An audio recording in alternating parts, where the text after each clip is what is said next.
Direct આપણે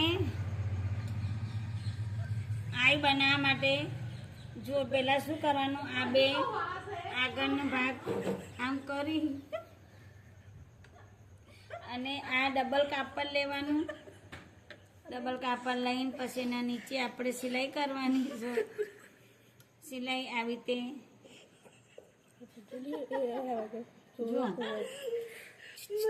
રીતે જો આ છે ને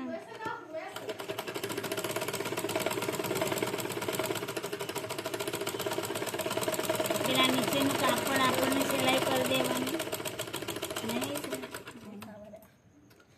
આ પેલા ડાયરેક્ટ સિલાઈ કરી દેવાની નીચેથી ભાગ કરી અને પછી આ ભાગ હોય ને જે પેલા આપણે બટન પટ્ટીને ગાંઠ પટ્ટી લગાવે, પછી તમારે પાછળનું આગળનું ગળાની પટ્ટી લગાવવાની.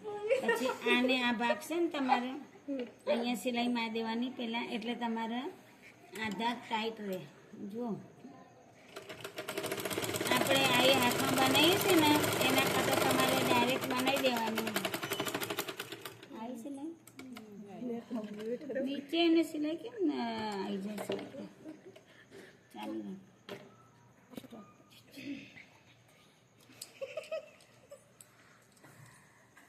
આ નીચે જે સિલાઈ હતી ને તમારે બરાબર ફિટિંગ કરી નતું.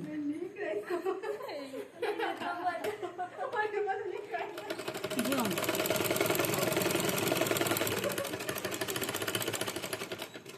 આપણે સિલાઈ થઈ જાય ને એના પછી તમારા બે ભાગ લીધા કાપડના, એના પર આમ સિલાઈ લીધી. આ તમારે અહીંયાથી આ ભાગ છે ને તમારે આમ ઉપર રાખવાનું, આમ ઉપર રાખીને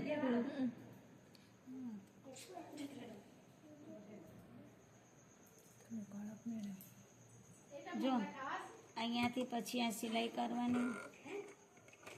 સિલાઈ કરીને આમ ટાઈટ રાખવાનું અને આટલે આવીને તમારે આ જે બંધ ભાગ હોય ને, આ જે અંદર જવા દેવાનું હોય ને કાપડ, એ અંદર રાખી અને અહીંયાથી વી આકારનું પહેલાં તમારે કરી દેવાનું.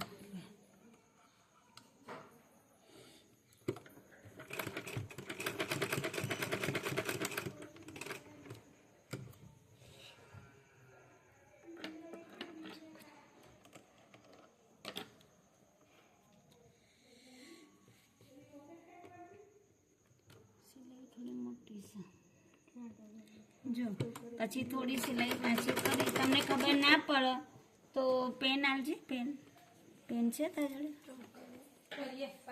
પેન આવજે એટલે લીટા કરીને બતાવી દો, તમને ફાવે એમ. જો પછી તમને આનો અંદાજ કેવી રીતે મારવાનું, એટલે અહીંયાથી તમારે 5 હૂક બનાવવાનો હોય તો તમારે આપણે અંદાજ મારી દેવાનો. હવે એક થઈ ગયું અને બીજું થઈ ગયું અને આ ત્રીજું અહીંયા આવે, બરાબર. પછી આ ચોથું તમારે અહીંયા આવે, એટલે તમારે અંદાજ મારવાનો કે ભાઈ 4 લેવાના છે અત્યારે આપણને. તો આ એક થઈ ગયું, બીજી, ત્રીજી, ચોથું અને અહીંયા 5 લેવાનું, બરાબર. આમ અંદાજ ખાલી ટચ કરવાનો હોય. અને પછી એક તમારે લંબાઈ વધારે છે ને તમારે, એટલે એક અહીંયા આવશે અને એક લાસ્ટ આવશે નીચે. પણ એને લંબાઈ વધારે નથી લેવડાવી. પછી જો અહીંયા ટચ કરેલું હોય ને તમને યાદ રહે. પછી આમ વી આકારનું આમ કરી દેવાનું. જો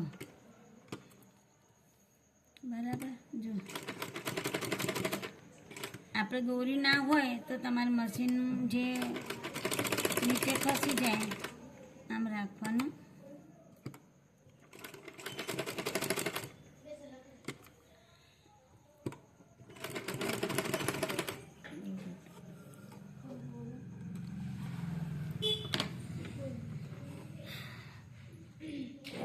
સેજલ બેનને તો ફાવે છે ને તેજલ હે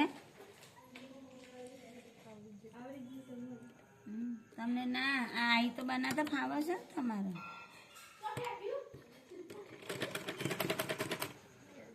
બરાબર.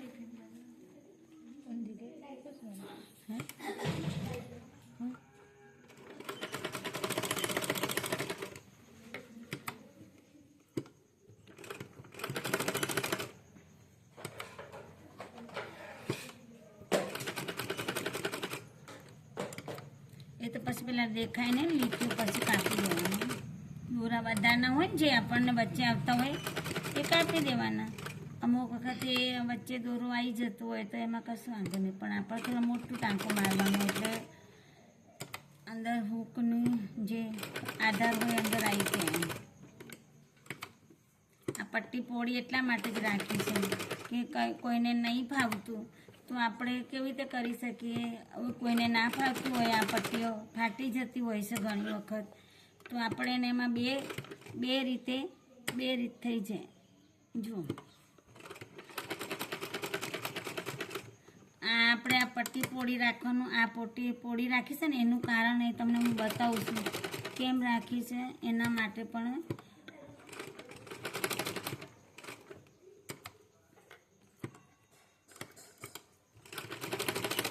જો આ ચાલુ આ આપણે પોળી પટ્ટી એટલા માટે રાખવામાં આવે કે જેથી કોઈને આ કદાચ એમને એમ થાય કે ભાઈ કપડું ફાટી ગયું છે ને હવે આપણને શું કરવાનું, તો આપણને આના માપનું પહેલાં કાપી દેવાની પટ્ટી.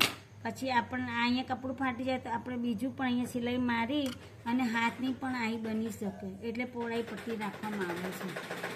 આ પટ્ટી એટલા માટે બહુ પોળી રાખી છે કે પહેલાં આપણે આ આઈ બનાવી, હવે કોઈને આ ગમતી ના હોય, કોઈને એમ થાય કે ભાઈ મારા કપડું ફાટી જશે, આઈ બરાબર નહીં ગમતી અમને હાથની કરવાની છે, તો આપણે પોળી જે પટ્ટી રાખી હોય તો અંદર વાળીને પણ આપણે અંદર આ પટ્ટી વાળીને અને ઉપર સિલાઈ મારીને પણ હાથની આઈ બનાવી શકાય છે. વિડીયો સારું લાગ્યો હોય તો લાઈક કરજો, સબસ્ક્રાઈબ કરજો અને શેર કરજો. પ્રાર્થનાબેન સીવણ ક્લાસીસ.